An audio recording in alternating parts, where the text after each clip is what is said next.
ಮದುವೆಯನ್ನ ಕರ್ನಾಟಕದೊಳಗಡೆ ಜಾತ್ಯತೀತವಾಗಿ ನಾವು ಇವತ್ತು ಅಂದ್ಕೊಂಡಿದ್ದೀವಿ. ಏನಪ್ಪಾ ಉದ್ದೇಶ? 1008 ಮದುವೆಯನ್ನ ನೀವು ಮಾಡ್ತಾ ಇದ್ದೀರಿ ಅಂದಾಗ ನೋಡಿ, 1008 ಮದುವೆಯನ್ನ ಇವತ್ತು ನಾವು ಸರ್ಕಾರಕ್ಕೆ ನಾವು ಮನವಿ ಇಡಕ್ ಸಲುವಾಗಿ 1008 ಮದುವೆಯನ್ನ ಮಾಡ್ತಾ ಇದ್ದೀವಿ. ಯಾವ ತರ? ರೈತರ ಮಕ್ಕಳಿಗೆ ಹೆಣ್ಣು ಸಿಗ್ತಾ ಇಲ್ಲ, ಮತ್ತೆ ಬಡವ್ರ ಮಕ್ಕಳಿಗೆ ಹೆಣ್ಣು ಸಿಗ್ತಾ ಇಲ್ಲ ಅಂತ ಹೇಳಿ. ಅದಕ್ಕೆ ನಾನು ಮಾನ್ಯ ಸರ್ಕಾರದ ಒಂದು ಸುತ್ತೋಲೆಗೆ ನಾವು ಕೂಡ ಒಂದು ಮನವಿಯನ್ನ ಇಡ್ತಾ ಇವತ್ತು 1008 ಮದುವೆ ಯಾಕೆ ಮಾಡ್ಬೇಕಂದ್ರೆ, ನೀವು ಕೊಡುವಂತ ಒಂದಷ್ಟು ಫ್ರೀಗಳನ್ನ ಸ್ವಲ್ಪ ತಡೆಯಾಗಿ ಎಲ್ಲರಿಗೂ ನೀವು ಕೊಡ್ತಿರೋದು ಮಹಿಳೆಯರಿಗೆ ಫ್ರೀಯನ್ನ ಏನ್ ಕೊಡ್ತೀರ ಅದು ಮಹಿಳೆಯರಿಗೋಸ್ಕರ ಕೊಡ್ತಾ ಇದೀವಿ. ಅದ್ರ ಬದಲು ನೀವು ಬೇರೆ ತರ ಮಾಡಿದ್ರೆ ಮಹಿಳೆಯರಿಗೆ ಸೂಕ್ತವಾಗುತ್ತೆ, ಮತ್ತೆ ರಾಜ್ಯದ ಜನತೆಗಳಿಗೆ ತುಂಬಾ ಅನುಕೂಲ ಆಗುತ್ತೆ ಅಂತ ಹೇಳಿ ನನ್ನ ಉದ್ದೇಶ ಏನಂದ್ರೆ, ರೈತರ ಮಕ್ಕಳಿಗೆ ಹೆಣ್ಣು ಕೊಡ್ತಾ ಇಲ್ಲ ಅಂದ್ರೆ 18 ವರ್ಷ ಸಾಕಿರೋ ಮಗಳನ್ನ ಮನೆಯಿಂದರಿಗೆ ತಗೊಂಡೋಗಿ ನನ್ನ ಮಗಳನ್ನ ಕೊಟ್ರೆ ನನ್ನ ಮಗಳ ಜೀವನ ಮಾಡೋದು ಹೇಗೆ ಅನ್ನೋದು ಒಂದ್ ಕಡೆ ಇದ್ರೆ, ಇನ್ನೊಂದ್ ಕಡೆ ನನ್ನ ಮಗಳನ್ನ ಸುಮ್ನೆ ನಾನು ಯಾರಿಗೂ ಕೊಡಕ್ ಬರೋದಿಲ್ಲ.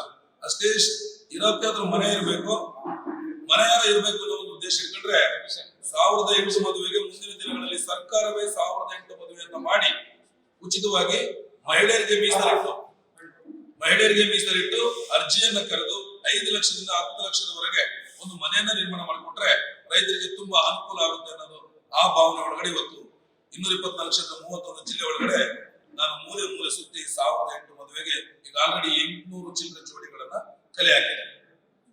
ಕಲೆ ಹಾಕಿದೀವಿ. ಜೊತೆಗೆ ಕಡು ಬಡತನ ಜಾಸ್ತಿ ಇರುವಂತಹ ಜಿಲ್ಲೆಗಳು ಯಾವ್ಯಾವ ಅಂದ್ರೆ ಬಿಜಾಪುರ, ಗುಲ್ಬರ್ಗ, ರಾಯಚೂರು, ಬಳ್ಳಾರಿ, ಹಾವೇರಿ, ವಿಜಯನಗರ, ವಿಜಯಪುರ, ಬೆಳಗಾವಿ, ಹುಬ್ಳಿ, ಗದಗ್, ಧಾರವಾಡ, ರಾಯಚೂರು, ಈ ಚಿತ್ರದುರ್ಗ, ಈ ಭಾಗಗಳು, ದಾವಣಗೆರೆ, ಈ ಭಾಗಗಳು ಏನಿದೆಯಲ್ಲ ತುಂಬಾ ಅದು ಬಡತನದಲ್ಲಿರುವಂತ ಒಂದು ಏರಿಯಾಗಳು. ಇನ್ನು ಕೆಲವೊಂದು ಜಿಲ್ಲೆಗಳಲ್ಲಿದೆ ಬಿಡಿ, ಒಂದು ಅವರವರ ಸಾಮರ್ಥ್ಯ ಲೆಕ್ಕಾಚಾರ ನಡೀತಾ ಇದೆ. ಆದ್ರೆ ಸರ್ಕಾರ ಸ್ವಲ್ಪ ಇದರ ಕಡೆ ಲಕ್ಷ್ಯ ಕೊಡಿ. ಯಾಕಂದ್ರೆ ರೈತ ನಿಜವಾಗ್ಲೂ ಈ ದೇಶದ ರೈತ ದೇವರಿದ್ದಂತ. ನೀವು ರೈತರಿಗೆ ನಿಜವಾಗ್ಲೂ ಮಾನ್ಯತೆ ಕೊಡದಿದ್ರೆ ಕರೆಂಟ್ ಫ್ರೀ ಕೊಡಿ, ಅವ್ರಿಗೆ ವಸತಿ ಫ್ರೀ ಕೊಡಿ, ನೀರು ಫ್ರೀ ಕೊಡಿ, ಆರೋಗ್ಯ ಕೊಡಿ, ವಿದ್ಯಾಭ್ಯಾಸ ಕೊಡಿ.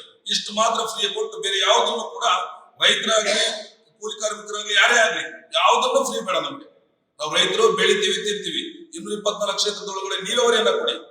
ನಾವು ವರ್ಷಕ್ಕೆ 3 ಬೆಳೆ ಬೆಳಿತೀವಿ. 3 ಬೆಳೆ ಬೆಳೆದ್ರೆ 1 ಬೆಳೆ ಫೇಲ್ ಆದ್ರೆ 2 ಬೆಳೆ ಪಾಸ್ ಆಗುತ್ತೆ.